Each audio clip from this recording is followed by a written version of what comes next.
मत्ती 13 अध्याय 3 से 9 पद। और उसने उन्हें दृष्टांतों में बहुत सी बातें कही कि देखो, एक बोने वाला बीज बोने निकला। बोते समय कुछ बीज मार्ग के किनारे गिरे और पक्षियों ने आकर उन्हें चुग लिया। कुछ पथरीली भूमि पर गिरे, जहां उन्हें बहुत मिट्टी ना मिली, और गहरी मिट्टी ना मिलने के कारण वे जल्द उगाए। पर सूरज निकलने पर वे जल गए और जड़ ना पकड़ने से सूख गए। कुछ झाड़ियों में गिरे और झाड़ियों ने बढ़कर उन्हें दबा डाला।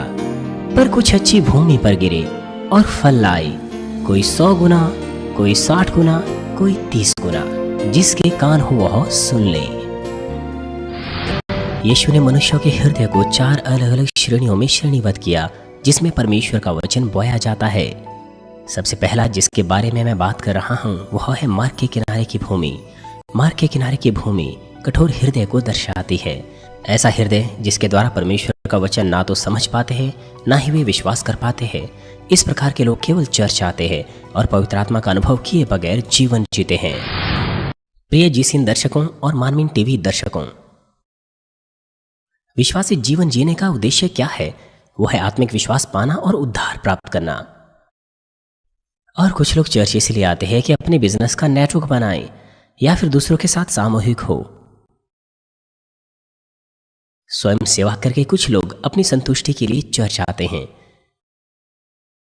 कुछ इसलिए आते हैं कि वे नैतिक जीवन जिएं। कुछ ऐसे हैं जो विख्यात लोग हैं और अपनी अच्छी छवि को बनाने के लिए चर्च आते हैं।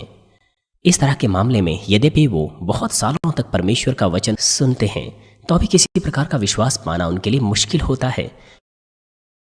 वे परमेश्वर के वचन का पालन नहीं करते, केवल वही करते हैं जो उन्हें सही जान पड़ता है और जो उनकी इच्छा होती है। यद्यपि वो सुनते हैं कि लोग चंगे हुए हैं, उन्होंने समस्या का समाधान पाया है परमेश्वर के सामर्थ्य के द्वारा, लेकिन वो सोचते हैं कि इससे उनका कोई लेना देना नहीं। वो अपने आत्मिक कान और आंखों को बंद कर देते हैं। स्वर्ग की सच्ची आशा बिल्कुल भी उनके पास नहीं होती। याजक, सदूकी, फरीसी और धार्मिक नेता यीशु के समय में उनके पास इस तरह का हृदय था, कठोर हृदय। बाहरी रूप से वो जोशीले विश्वासी दिखते थे दूसरे लोगों के बजाय, लेकिन क्या उनके पास सच्चा विश्वास था? अगर होता तो परमेश्वर के पुत्र को वो पहचानते, यीशु को, हमारे प्रभु को। लेकिन क्योंकि उनके पास मार्ग के किनारे की भूमि थी जो कठोर थी शरीर के कारण, इसलिए वो कुछ भी एहसास नहीं कर पाए। यद्यपि उन्होंने आत्मिक चीजों को देखा और सुना अपनी आंखों के सामने और अपने कानों के सामने, तो फिर कैसे आप मार्ग के किनारे की भूमि को जोत सकते हैं? आपको कठोर भूमि पर हल चलाना है और जितना नर्म हो सके उतना नर्म इसे बनाना है, जितना अधिक हो सके उतना नर्म। और ऐसा करने के लिए आपको उसे तोड़ना है, अर्थात अपने स्वयं की धार्मिकता और रूपरेखाओं को आपको तोड़ डालना है। 2 कुरिन्थियों 10 अध्याय 5 पद कहता है, सो हम कल्पनाओं को और हर एक ऊंची बात को, ऐसे सिद्धांत है, ऐसे विचार है जिन्हें अपने जन्म के बाद आपने अपने अंदर डाल दिया है। यह आपको कहता है कि आप उन सबको नाश करो। यदि आपको परमेश्वर पर, प्रभु पर विश्वास करना है, मसीह के रूप में जीना है, तो आपको ऐसा करना चाहिए। अपने ज्ञान को, अपने सिद्धांतों को आपको नाश करना चाहिए और हर एक ऊंची बात जो परमेश्वर की पहचान के विरोध में उठती हैं। ये घमंड है कि नहीं?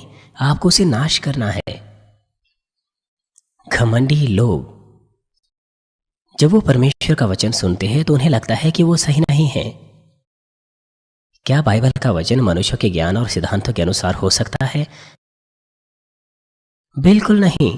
यहोशू के आदेश से सूरज और चांद रुक गए, लाल समुद्र 2 भागों में बंट गया। जब प्रभु ने आज्ञा दी तो हवाएं शांत हो गई और वो पानी की सतह पर चला। क्या ये बातें आपके विचार से सहमत हो सकती हैं?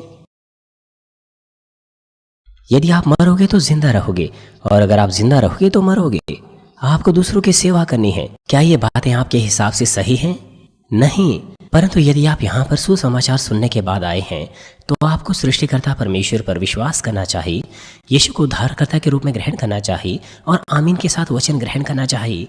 यदि आप अपने ज्ञान और सिद्धांत से वचन सुने तो इसका कोई अर्थ नहीं निकलेगा।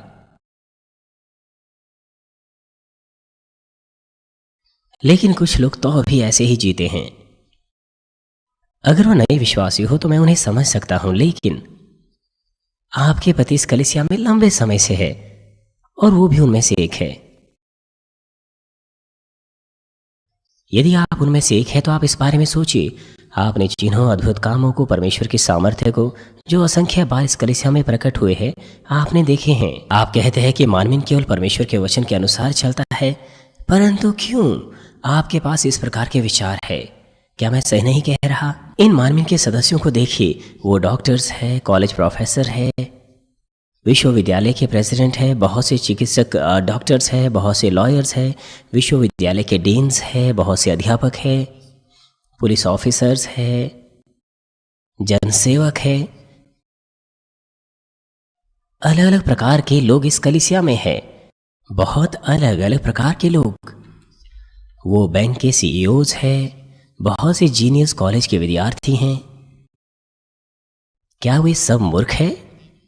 क्या वो सब मूर्ख है जो केवल आमीन कहते हैं और पालन करते हैं?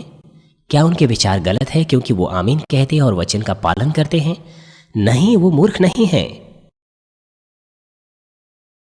आपको इस बात पर ध्यान देना है।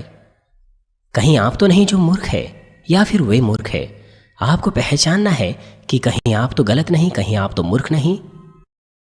हर एक ऊंची बात को जो परमेश्वर के वचन के विरोध में उठती हैं, खंडन करते हैं और हर एक भावना को कैद करके मसीह का आज्ञाकारी बना देते हैं। आपको अपने हर विचारों को कैद करके मसीह का आज्ञाकारी बना देना चाहिए। धन्यवादित रूप से जब मैंने प्रभु और परमेश्वर को ग्रहण किया, यहां तक कि शुरुआत से ही मैंने उन्हें नाश कर डाला। हालांकि जब तक मैं पहली जागृति सभा में नहीं गया था, मैं कुछ नहीं जानता था परमेश्वर के वचनों को सुनने से पहले, लेकिन मैंने उन्हें सबको नाश कर दिया। मैंने वचन को केवल आमीन कहा जो बेदी से प्रचार किया जाता था। जब मैंने बाइबल पढ़ा, क्योंकि वह परमेश्वर का वचन था, तो मैंने हर वचन को जो उसमें था आमीन कहा। यहोशू ने सूरज और चांद को रोक दिया, चट्टान से पानी निकल आया, लाल समुद्र दो भागों में बंट गया, यरदन नदी बहने से रुक गई, इस्राएलियों ने यरीहो की दीवार को नाश कर दिया। मैंने कभी भी इन बातों का इनकार नहीं किया, मैंने केवल आमीन कहा। जैसे जैसे समय गुजरा, जब मैं थियोलॉजिकल सेमिनरी गया और जब मैंने इस कलीसिया को शुरू किया, मैं बहुत धन्यवादी था सब बातों पर विश्वास करने के लिए। मैंने कभी नहीं सोचा कि सूरज और चांद कैसे रुक सकते हैं, उसमें तो गुरुत्वाकर्षण होता है। मैंने बाइबल पर सब बातों पर विश्वास किया, इसलिए मैं बहुत धन्यवादी था। मैं केवल परमेश्वर के वचन को आमीन कहता था, और जिसे परमेश्वर ने मुझे दूर करने को कहा मैंने उसे दूर किया, और जिसे रखने को कहा मैंने उसे रखा, और जिसे नहीं रखने को कहा मैंने उसे नहीं रखा। इसीलिए मैं तेजी से आत्मा और संपूर्ण आत्मा में आ चुका था। यहाँ तक कि इस कलीसिया के शुरू होने से पहले भी मरे हुओं को मैं जिंदा कर सकता था, और महिलाओं ने गर्भधारण की आशीष प्राप्त की, और मैंने परमेश्वर की सामर्थ्य को प्रकट किया। कांगो से एक डॉक्टर ने कांगो क्रूसेड में हिस्सा लिया। आपने देखा बहुत से लोगों ने चंगाई प्राप्त की, उनकी आंखों की दृष्टि ठीक हो गई, वो फिर से सुनने के योग्य हो पाए, व्हील चेयर से उठ खड़े हुए, उछलने लगे। वो कैंसर, एड्स, दूसरी बीमारियों से चंगे हुए। उन्होंने परमेश्वर को महिमा दी। धन्यवाद।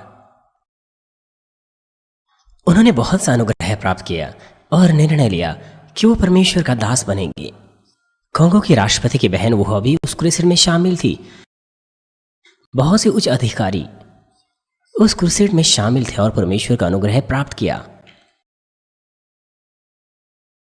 बहुत से लोग, ना केवल उच्च अधिकारी, बहुत से लोग चंगे हुए। उन्होंने परमेश्वर का वचन सुना, परमेश्वर के वचन पर विश्वास किया और अनुग्रह पाया, और उन्होंने परमेश्वर को महान महिमा दी, पिता परमेश्वर को।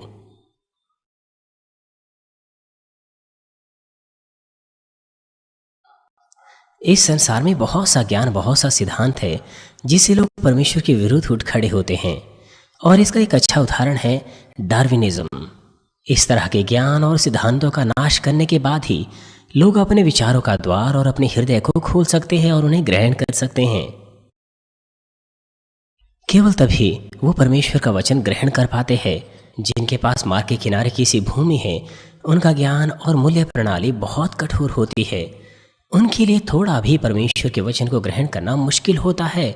अपने हृदय में वो कड़े तौर पर ऐसा मानते हैं कि वो सही है, उन्हें इस तरह के विचारों को नाश करना है। लेकिन स्वयं की धार्मिकता और रूपरेखाओं को तोड़ने के लिए सबसे पहले आपको अपने हृदय में बुराई को नाश करना है। सबसे पहले यदि आपके अंदर अहंकार है, घमंड है, जिद्दीपन है, झूठ है, तो स्वयं की धार्मिकता और रूपरेखाओं को तोड़ना मुश्किल है।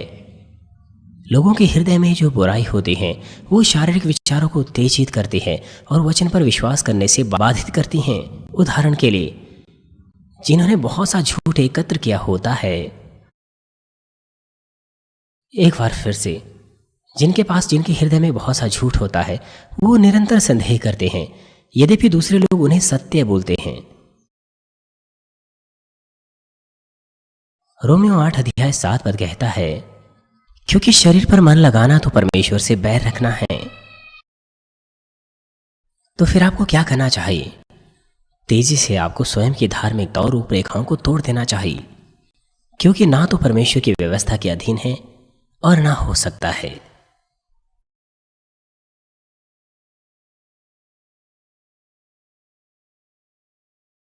इसकी वजह से आप आमीन नहीं कह पाते, आज्ञा नहीं पालन कर पाते। चाहे आप चाहें भी तो भी सिद्ध आज्ञाकारिता नहीं कर सकते। हालांकि यह आसान काम नहीं है इस तरह की बुराई को दूर करना जिसमें आप अपने आप को सही मानते हैं। मार्ग के किनारे की भूमि वो कठोर और कठोर बनती जाती है जब बार बार उस पर चला जाता है। कठोर हृदय के साथ भी ऐसे ही है जो मार्ग के किनारे के समान होते हैं। असत्य और बुराई के द्वारा एक लंबे समय तक वो अपने हृदय को कठोर बनाते हैं। कुछ लोग वो बहुत ही जिद्दी जान पड़ते हैं, लेकिन जब वो परमेश्वर का अनुग्रह पाते हैं तो पूरी तरह से बदल जाते हैं और जोशीला मसीह जीवन जीते हैं, क्योंकि उनके हृदय भले है। इसलिए जब वो सत्य देखते हैं तो वो पूरी तरह से बदल जाते हैं।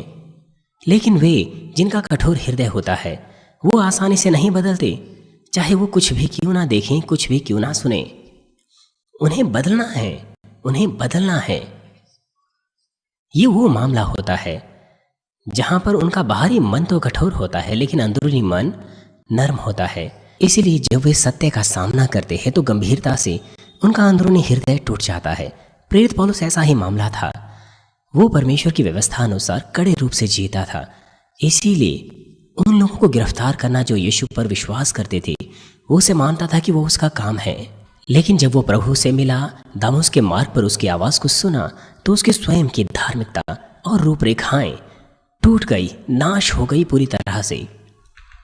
और फिर उसने परमेश्वर के लिए कार्य करना शुरू कर दिया, बिना परवाह की, यहां तक कि अपने माता पिता से पूछे बगैर उसने केवल परमेश्वर के वचन का पालन किया और अंत में उसका सर कलम किया गया।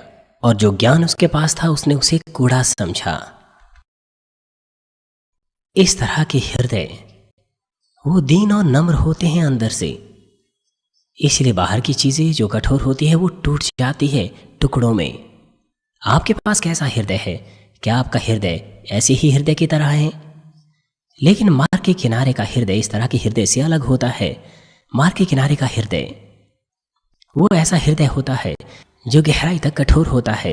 मान लीजिए अगर कोई ऐसा हृदय हो जिसकी सतह कठोर लगती हो लेकिन अंदर से नर्म हो, तो वह बर्फ की पतली सतह के समान है। आप तुलनात्मक रूप से कह सकते हैं कि यह मार्ग के किनारे की वो बर्फ है जो पूरी तरह से जम गई है। मार्ग के किनारे की हृदय भूमि को पूरी तरह से नाश करना आसान नहीं होता है।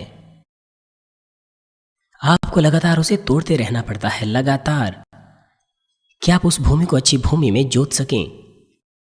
चाहे कोई चट्टान कठोर क्यों ना हो, यदि आप उसमें छेद बनाएं और लगातार उस पर मारें तो अंत में वो टूट जाएगी। मार्ग के किनारे के साथ भी ऐसा ही है, क्योंकि वो बहुत कठोर है। इसलिए सबसे पहले आपको छेद बनाना है, दरारें उसमें बनानी है जब आप सबसे पहले उस पर काम करते हैं। उदाहरण के लिए, जब कभी भी संदेश का प्रचार होता है, जब वह आपके विचारों से सहमत नहीं होता, तो आपको गहराई से सोचना है कि क्या आपके विचार सचमुच सही है। और साथ ही आपको भले कामों को एकत्र करना है ताकि परमेश्वर आपको अनुग्रह दे सकें। कुछ ऐसे लोग हैं जो मुझसे प्रार्थना करने को कहते हैं कि उनके पास विश्वास आए, यद्यपि वे कहते हैं कि उनके पास कोई विश्वास नहीं है ऐसे सामर्थ्य कामों को देखने और बहुत से संदेशों को सुनने के बावजूद भी, लेकिन तो भी उनकी स्थिति आशादायी है, क्योंकि ये बेहतर है उन लोगों से जो बिल्कुल कोशिश नहीं करते, कुछ मेरे पास आते हैं, उनके विश्वास के लिए वो प्रार्थना करने को कहते हैं। लेकिन ऐसा नहीं है कि आप विश्वास प्राप्त कर लेंगे अगर मैं आपके लिए प्रार्थना करूंगा। ज्ञान के रूप में आपके पास विश्वास हो सकता है, लेकिन आत्मिक विश्वास केवल तभी आएगा जब परमेश्वर आपको देगा। जब आप वचनानुसार जिएंगे, बुराई को दूर करेंगे, पवित्र बनेंगे, तो परमेश्वर आपको आत्मिक विश्वास देता है और फिर वो उन्नति कर सकता है यदि आप प्रार्थनाओं के द्वारा प्राप्त कर सकें। जब मैं प्रार्थना करूंगा तो मैं खुशी से आपकी आशीषों के लिए प्रार्थना करूंगा। अगर आप अमीर बन सके, बहुत से दशमांश दे सके, तो यह कलीसिया भी अमीर बन जाएगी। लेकिन परमेश्वर न्यायी परमेश्वर है। यह न्याय अनुसार उचित नहीं है, उसमें परमेश्वर का नियम है और वो नियम लागू होना चाहिए। कैसे आप आशीष पा सकते हैं, कैसे आप बीमार होते हैं, कैसे आप स्वस्थ रह सकते हैं, कैसे पापों की क्षमा पाते हैं, कैसे स्वर्ग और नरक जा सकते हैं, आपको इन सबको सीखना है और उनका पालन करना है। आपको उन वचनों का पालन करना है जिससे आप आशीष पाएंगे, और आपको वो काम नहीं करने हैं जो आपको नीचे नरक में डाल दें। और आपको अपने आप को प्रभु की सुंदर दुल्हन के रूप में सजाना है कि नई यरूशलेम जाएं। आपको ये सारी चीजों को सीखना है और यह मुश्किल नहीं है। मार्ग के किनारे के हृदय के मामले में जितना किसी का प्रयास जरूरी होता है, उतना ही उनके परिवार के सदस्य और चर्च के लीडर्स के लिए भी जरूरी होता है कि उनके लिए प्रार्थना करें और उनकी अगुवाई करें। किसी न किसी समय बिंदु पर जीवन का बीज, वचन का बीज उनमें अंकुरित होगा। मसीह में प्रिय भाई और बहनों, ये परवाह किए बगैर कि आप बहुत सा फल लाएंगे या कम लाएंगे उस बीज के द्वारा जो बोया गया है, लेकिन यहाँ पर कुछ ऐसा है जो बहुत धन्यवाद के योग्य है। वो यह कि आपके पास उद्धार पाने का विश्वास होता है। अंत में, जैसे कि आपने बहुत बार देखा है, बहुत से लोग ऐसा लग रहा था कि जिनके बदलाव की कोई संभावना नहीं है, लेकिन इस कलीसिया में आने के बाद उद्धार के द्वार से प्रवेश कर पाए। इस कलीसिया में आने के बाद आपके ऐसे कितने रिश्तेदार हैं जिन्होंने उद्धार प्राप्त किया। जब कुछ परिवारों में सुसमाचार का प्रचार होता है तो ऐसे मामले आपको अक्सर देखने को मिलते हैं। परमेश्वर के सामर्थ्य के अद्भुत कार्य इस कलीसिया में मनुष्यों के ज्ञान और सिद्धांतों को मानो हथौड़े से तोड़ते हैं। इससे भी बढ़कर पिता परमेश्वर का प्रेम जो हम पर कृपा करता है, पवित्र आत्मा के द्वारा बहुत सी आत्माओं को बदल दिया है। जिस प्रकार से कुम्हलाने वाली गर्मी लोहे को पिघला देती है, उसी प्रकार से जलते हुए पिता परमेश्वर के प्रेम ने ऐसी हृदयों को पिघला डाला जो लोहे के समान कठोर थे। वे जिनके हृदय पिघल गए कि परमेश्वर के वचन को माने और पालन करें और प्रार्थना करें और कार्य करें, अब वे बहुत सी आशीषें पा रहे हैं। परमेश्वर को ग्रहण करना और उसके वचनानुसार जीना ये मुश्किल नहीं है, परंतु यह मुश्किल हो जाता है क्योंकि आप करने की कोशिश नहीं करते। आप चर्च आते हैं बिना किसी सही कारण के, हमेशा दोष लगाते हैं, संदेह करते हैं, इसीलिए आपके लिए यह मुश्किल होता है। लेकिन अगर आप परमेश्वर से प्रेम करें, परमेश्वर का प्रेम पाएं, तो यह कितना खुशनुमा होगा। इसलिए यद्यपि मैं सोचूं कि मैं सही हूं, तो भी मैं लोगों के साथ वाद विवाद नहीं करता, मैं उन्हें सुनता हूं।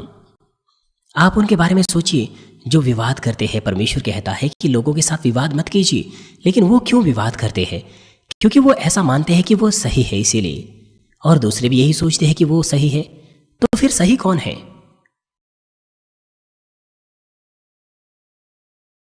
वो कोशिश नहीं करते झुकने की, निरंतर अपनी बात पर जोर देते हैं कि वो सही है। वो इस तरह से विवाद करते हैं और बाद में वो एक दूसरे के विरुद्ध दुर्भावनाएं रखते हैं। ये कितनी नीच बात है। यहां तक कि एक दूसरे से बैर रखने लग जाते हैं और बैरी बन जाते हैं एक दूसरे के। ये कितनी नीच बात है। जब आप विवाद करते हैं, आपको लगता है कि आप सही हैं, लेकिन हर कोई यही सोचता है कि वो सही है। इसलिए मैं विवाद नहीं करता, मैं सदस्यों के साथ विवाद नहीं करता। मान लीजिए बातचीत के दौरान जब कोई व्यक्ति कहता है कि सीनियर पास्टर आपने यहां गलती कर दी है, जब उसने ऐसा कहा तो उस वक्त मैं उसके साथ विवाद नहीं करता, चाहे मैं ये भी सोचूं कि मैं बिल्कुल सही हूं। लेकिन क्योंकि वो कह रहा है कि मैं गलत हूं, तो फिर मैं विवाद नहीं करता, मैं ये नहीं कहता कि मैंने इस तरह से इसे स्कूल में पढ़ा था, क्योंकि वो लगातार कहता रहेगा कि वो सही है। वो गलत हो सकता है, मैं भी गलत हो सकता हूं, हर बारी मेरा विचार सही हो ऐसा भी नहीं हो सकता है। इसलिए मैं विवाद नहीं करता। लेकिन जब मैं घर जाता हूं तो कुछ खोज करता हूं, तो 10 में से 9 बार ऐसे मामले होते हैं जहां मैं सही होता हूं। ज्यादातर मामलों में 100 में से 99 मामलों में मैं सही होता हूं। यद्यपि मैं हर वक्त सत्य भी बोलूं तो अभी उनमें से एक गलत हो सकता है। इसीलिए मुझे विवाद करने की आवश्यकता नहीं परमेश्वर के वचन पर। परमेश्वर का वचन जो सर्वशक्तिमान है वो बिल्कुल और सत्य है। ये कुछ ऐसा नहीं जिस पर आप तर्क वितर्क करें, वो भी सिर्फ इसलिए क्योंकि यह आपके विचार और सुझाव के अनुसार नहीं है। जब आप इस पर विश्वास करते हैं, हर बात में परमेश्वर पर भरोसा करते हैं, तो आप आशीष पाते हैं, संपन्न होते हैं। इसलिए आप और भी अधिक खुशियां पाते हैं। सबसे बढ़कर जो महान आशीष है वो यह है कि आप उद्धार पाते हैं और स्वर्ग चाहते हैं। जैसे जैसे प्रभु के आने का दिन नजदीक आता है, अधिक से अधिक लोग वो ऐसे लोग होंगे जिनके पास मार्ग के किनारे की भूमि होगी, हृदय होगे। क्यों है ऐसा? वो इसीलिए क्योंकि पाप इस संसार में अत्यधिक प्रचलित है। अधिक से अधिक लोग पाप से धवित हैं। वो इसीलिए जैसे जैसे आत्मा का बहाव तेज हो रहा है, उसी प्रकार से शरीर का बहाव भी तेज हो रहा है। जितने महान परमेश्वर के कार्य है, उतना ही अधिक शत्रु, दुष्ट और शैतान के कार्य आपको बाधित करते हैं। पिता परमेश्वर ने हमें पवित्र आत्मा भेजा है कि ऐसे लोगों के कठोर हृदयों को आजकल के दिनों में तोड़ डालें और उन्हें बचाएं। इस कलीसिया के द्वारा परमेश्वर ने पवित्रता के सुसमाचार को तैयार किया है और सामर्थ्य कार्यों को। पवित्रता के सुसमाचार के बगैर कठोर हृदय टूट नहीं सकते हैं। लोगों के पास सच्चा विश्वास देने के लिए, उद्धार देने के लिए उन्हें पवित्रता का इस सुसमाचार की आवश्यकता है। और इस सुसमाचार का प्रचार करने के लिए परमेश्वर की सामर्थ्य होनी चाहिए। परमेश्वर की सामर्थ्य के द्वारा पवित्रता का सुसमाचार संसार भर में प्रचार होना चाहिए। प्रसारण के द्वारा, किताबों के द्वारा, समाचार पत्रों के द्वारा और दूसरे मास मीडिया के द्वारा सक्रियता से प्रचार होना चाहिए। और आप अपनी प्रार्थनाओं से साथ दे रहे हैं, है कि नहीं? मैं आप सबसे विनती करता हूं कि आप आत्मा की इस बहाव में सवार हो। आप सामर्थ्य कार्यकर्ता बन सकें जो उनके हृदयों को भी पिघला सके, जिनके पास मार्ग के किनारे की भूमि हो। हमारे प्रभु यीशु मसीह के नाम से मैं प्रार्थना करता हूं। आइए संदेश पर सोचते हुए साथ मिलकर प्रार्थना करेंगे। हालेलुया। पिता परमेश्वर, धन्यवाद आपके प्रेम और अनुग्रह के लिए। आपका वचन जो आज हमने सुना है, हमें जीवन और विश्वास बने। पिता परमेश्वर, 4 प्रकार की हृदय की भूमि में से आज मैंने उन्हें बताया है। हमारी मदद कीजिए कि हम ढूंढें कि क्या हमारा हृदय मार्ग के किनारे की भूमि है या फिर मार्ग के किनारे के गुण हमारे हृदय में शामिल है, और उन्हें तोड़ दीजिए तेजी से। हमारी मदद कीजिए, हमें आशीष दीजिए कि हम अपने हृदय को बेहतर भूमि में जोतें। जब हम लगातार इन संदेशों को सुनते हैं, हमारी मदद कीजिए कि तमाम चट्टानों, कंटीली भूमियों को हम दूर करें, अपने हृदय को उपजाऊ भूमि में जोत सकें, ताकि हम उभरती हुई आशीषें पाएं जो आपने हमारे लिए तैयार की है। हमें आशीष दीजिए कि हम बहुतायत के फल लाएं, 30, 60 और 100 गुना। धन्यवाद पिता, हमारे प्रभु यीशु मसीह के नाम से मैं प्रार्थना करता हूँ, आमीन।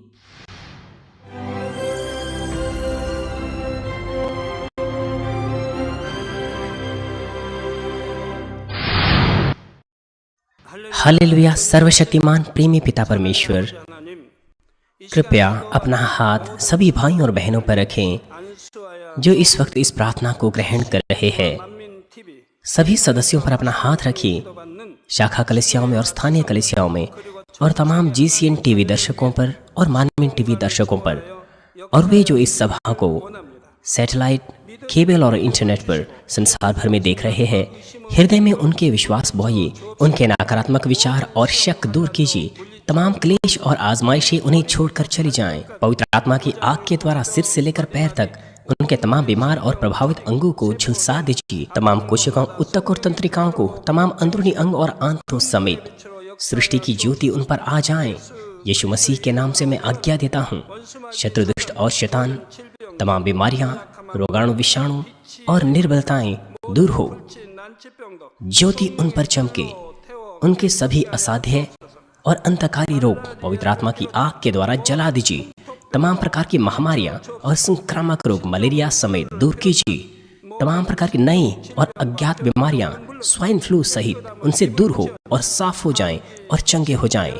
तमाम प्रकार के संक्रामक रोग जैसे कि जुकाम और बुखार उनसे दूर हो। पिता उन्हें तमाम प्रकार के रोगाणुओं और विषाणुओं और बैक्टीरिया से सुरक्षा दीजिए। तमाम प्रकार के कैंसर्स, पेट के कैंसर, फेफड़े के कैंसर, जिगर के कैंसर, छाती के कैंसर, पेट के कैंसर और आंतों के कैंसर से उन्हें चंगा कीजिए। एड्स, लुकेमिया, दिमागी रक्तघात, उच्च रक्तचाप, धीमा रक्तचाप, हृदय की बीमारी, फेफड़ों की बीमारी, मधुमेह, थायराइड की बीमारी, स्त्री रोग और तमाम सूजन और जलन दूर हो। पोलियो, लकवा, गठिया और हर्निया से उन्हें चंगा कीजिए। तमाम प्रकार के दर्द गायब हो जाएं। पीठ दर्द, सिर दर्द और मानसिक दर्द सहित तमाम प्रकार की मिर्गी, स्वलिनता, उदासी, तंत्रिका रोगों से उन्हें आजाद कीजिए। उन्हें तमाम प्रकार के लकवों से खोल दीजिए। वे उठें, चलें और कूदें। वो अच्छी आंखों की दृष्टि प्राप्त करें और अच्छी सुनने की शक्ति प्राप्त करें। अंधों की आंखें खुल जाएं, बहरों के कान खुल जाएं और गूंगे बोलने लगे। तमाम प्रकार के दुर्घटना के दुष्प्रभाव चंगे कीजिए। कड़की और टूटी हड्डियां चंगी कीजिए। उन्हें जलन से ठीक कीजिए। जलन और दहन संवेदना उनसे दूर हो। पिता, कोई दाग वहां न रह जाएं। तमाम प्रकार के नशे की लत से, जहर पदार्थ और उनके इस्तेमाल से साफ हो जाओ। पिता, मरी हुई कोशिकाओं, ऊतक और तंत्रिकाओं को जला दीजिए। मृतकों को जला दीजिए। उन्हें आशीष दीजिए गर्भधारण की। पिता, उन्हें गर्भधारण की आशीष दीजिए।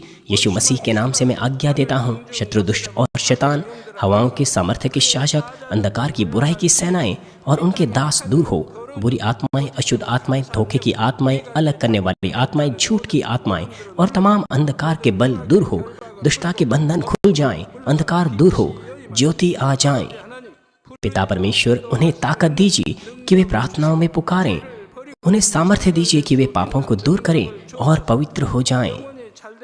वो भले चंगे रहें जब उनका प्राण समृद्ध होता है। उनके परिवारों में भी सुसमाचार का प्रचार हो। उन्हें सुरक्षा दीजिए तमाम दुर्घटनाओं और विपत्तियों से और आशीष दीजिए कि एक सफल जीवन और संपन्न जीवन सब बातों में वे जीने पाएं। कृपया अपने बच्चों को, उनके घर, कार्यशालाओं और व्यापारों को पवित्र आत्मा की आग की दीवार से, स्वर्ग की सेना, स्वर्ग दूतों और अपनी धधकती आंखों के द्वारा सुरक्षा दीजिए। विद्यार्थियों को बुद्धि और समझ दीजिए। जोश और जुनून, मेहनत और पढ़ाई की इच्छा से भर दीजिए। उनके हृदय और मनों को संसारिक बातों से बचाएं और उनके हृदयों में और भी अधिक जोश और प्रेम परमेश्वर के लिए बो दीजिए।